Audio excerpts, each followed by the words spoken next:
ونبشركم عما قريب أن هذه الجموع بإذن الله تعالى ستكون في صنعاء، وستكون في صعدة، وفي عمران وحجة، وما ذلك على الله بعزيز.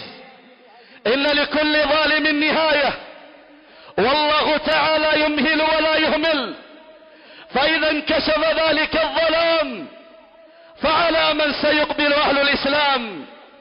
أسيقبلون على الرافضة الذين أذاقوهم الأمرين، أم سيقبلون على الإخوان والإصلاح الذين أوصلوهم إلى هذه المستنقعات، أم سيقبل الناس على إخوان الرافضة وأصحاب معبر الذين باعوا العقيدة ووقفوا مع هذه المسيرة الخبيثة، المسيرة الشيطانية؟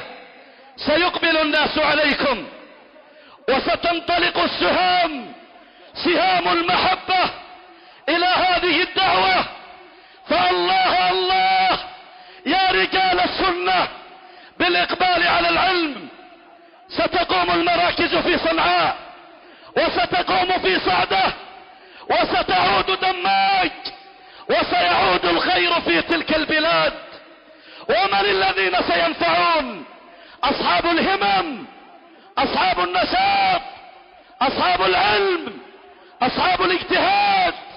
فيا أصحاب المراكز أقبلوا على الخير، اتقوا الله في هذه الدعوة، واعلموا أن الأمة بانتظاركم.